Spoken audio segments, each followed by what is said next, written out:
My name is Michael Harris. I'm 69 years old. For most of my life, I believed I had done relationships right.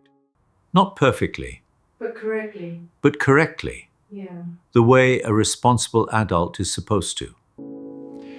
My wife, Claire, and I were married for just over 4 decades. Long enough that people assumed we had figured it out. Long enough that younger couples would sometimes ask us for advice. And I would smile and say, something safe, something practical. We didn't have scandals. We didn't have explosive fights. No dramatic breakups, no long separations. We paid the bills. We showed up to family events. We stayed faithful. We built a life that looked stable from the outside. And for years, I told myself that meant we were doing well. I thought a good marriage was one that lasted, one that didn't fall apart, one where you stayed even when things got dull or quiet. Looking back now, I realize how low that bar was, but at the time it felt reasonable, mature even. We shared a house, a bed, a history. I mistook familiarity for intimacy. I mistook routine for connection. I mistook the absence of conflict for closeness. And the most dangerous belief of all sat quietly underneath everything. I thought we had time. Claire died 6 years ago. Pancreatic cancer, diagnosed in the spring, gone before summer was over. 4 months. That was the distance between "we'll be fine" and "there's nothing left to do." In the final weeks, she was in hospice. The room was quiet in that particular way rooms get when everyone already knows how the story ends. I sat beside her bed, holding her hand, thinking I was doing what a husband was supposed to do. One afternoon, her voice was barely there, but what she said landed harder than anything she'd ever said to me before. "Michael," she said, "we wasted so much time being right instead of being close." At first, I didn't understand. I felt defensive, almost offended. We had a good marriage, didn't we? We stayed together. We endured. We were responsible. I nodded like I'd heard her, but I hadn't. Because at that moment, I still believed she was wrong. For most of our marriage, I believed I was doing everything that mattered. I worked, I provided, I stayed, I didn't cheat, I didn't disappear, I didn't abandon my family when things got difficult. And in my mind, that counted for something. I told myself that commitment was love, that reliability was love, that showing up, even on autopilot, was love. When people talk about failed marriages, they usually point to dramatic things: affairs, explosive fights, big betrayals. We had none of that, so I assumed we were safe. What I didn't understand then was that I had quietly replaced intimacy with obligation. Claire would suggest small things, ordinary things, a class we could take together, a walk after dinner, staying up a little longer just to talk. And almost every time I had a reason ready. I was tired. Work had been stressful. It wasn't practical. We could do it later. None of those reasons felt cruel. None of them felt like rejection. In fact, they felt responsible, sensible, adult. I believe the big things were what counted: paying the mortgage, planning for retirement, being there in a crisis. I thought those were the pillars of a strong marriage. What I didn't see was that love isn't built during emergencies. It's built on ordinary days. It's built in the moments that don't feel important at the time, the conversations that seem optional, the experiences that feel easy to postpone. I told myself those small moments didn't matter, that we had plenty of time to get back to them. I was wrong. The distance between Claire and me didn't appear overnight. There was no single argument, no defining moment you could point to and say, that's when it broke. It happened quietly, almost politely. One evening, she would ask if I wanted to sit outside for a while. I would say, not tonight, I'm exhausted. Another night, she would mention something she'd read, something she was excited about. I would half listen, nodding, already thinking about the next day. None of it felt serious. Each moment was small enough to ignore, but small moments accumulate. One not tonight turned into another. One maybe later turned into a habit, and later slowly became never. At some point, Claire stopped asking. I didn't notice when it happened. That's the part that still unsettles me.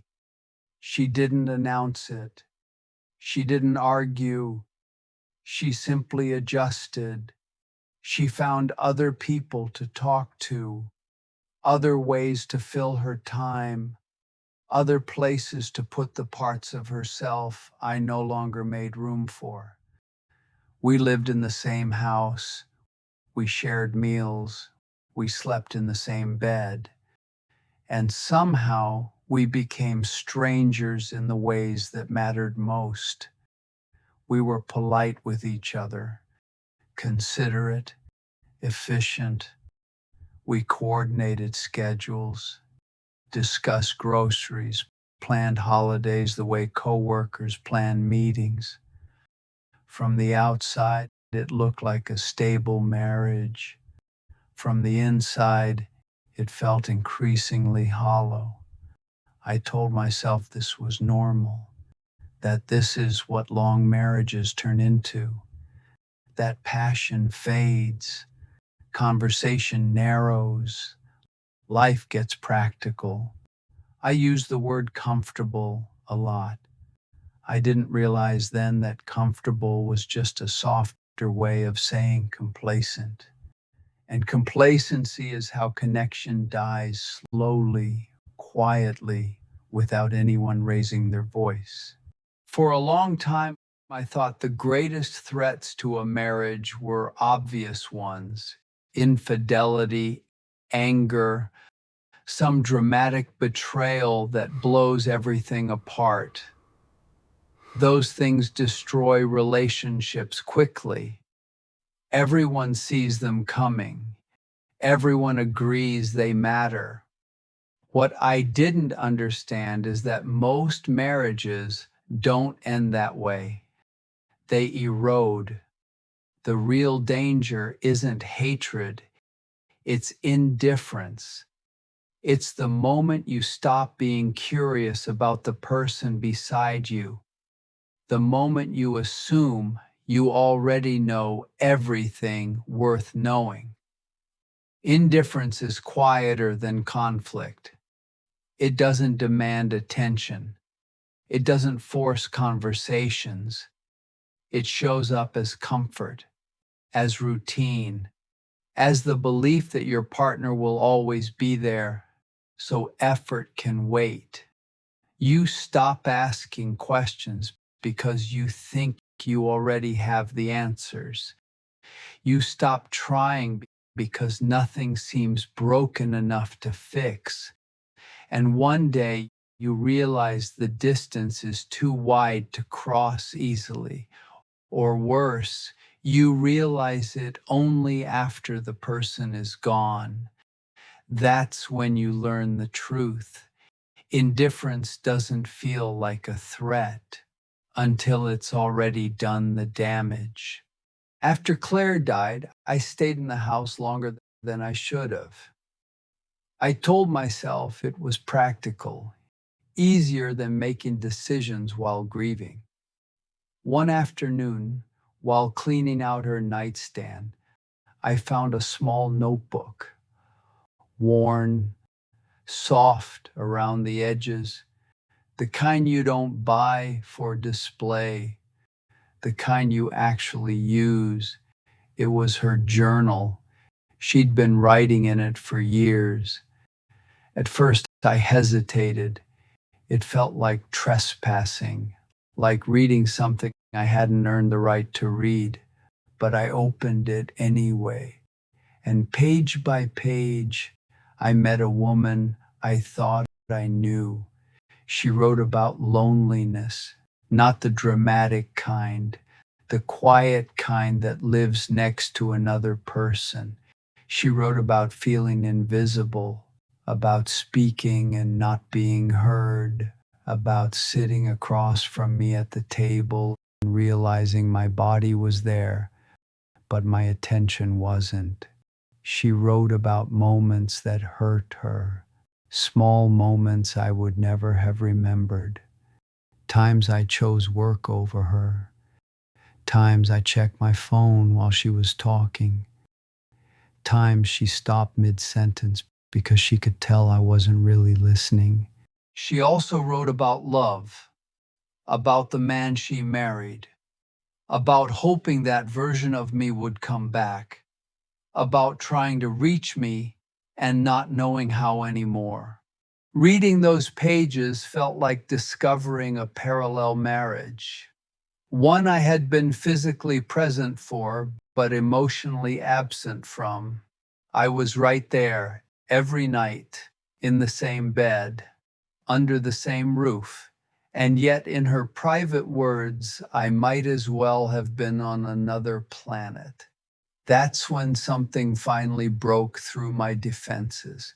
I wasn't cruel. I wasn't malicious. I was careless, and the damage was already done. There's one memory that returns more often than the others, not because it was dramatic, but because it was so easy to say yes. Claire had always wanted to visit Scotland.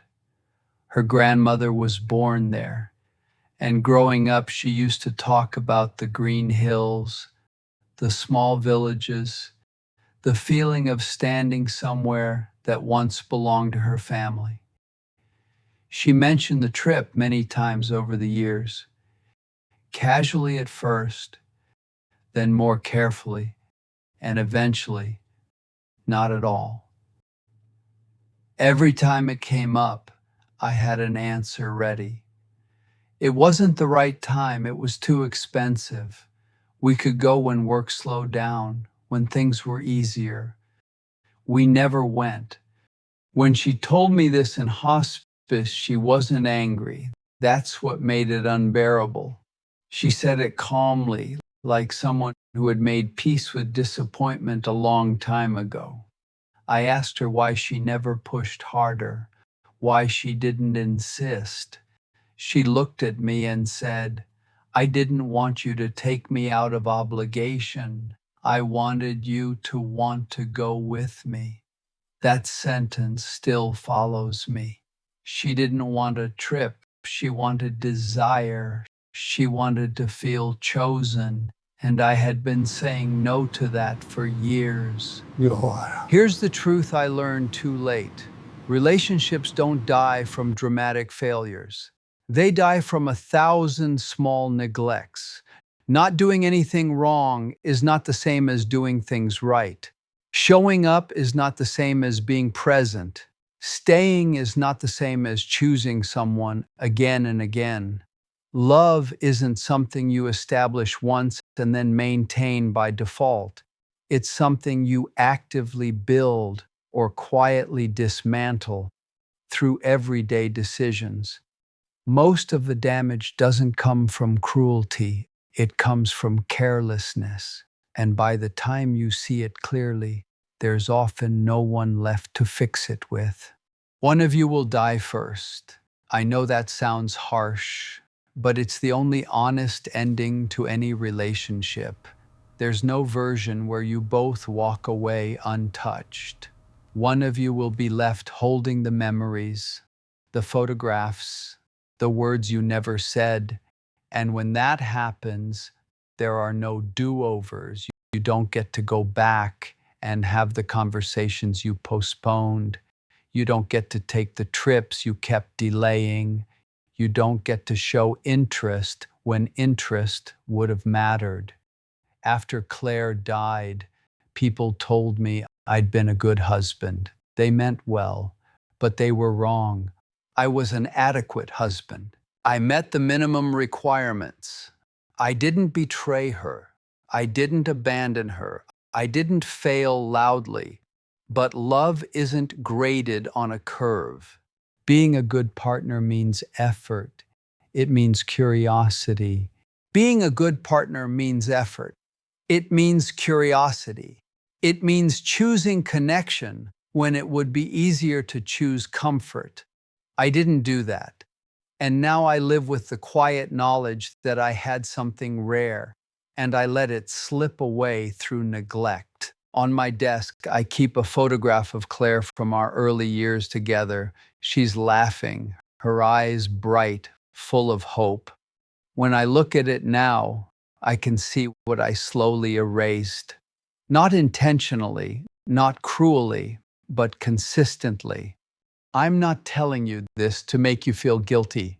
I'm telling you this because if you're reading this, you still have time, and one day you won't. Here's what I tell myself now, every day.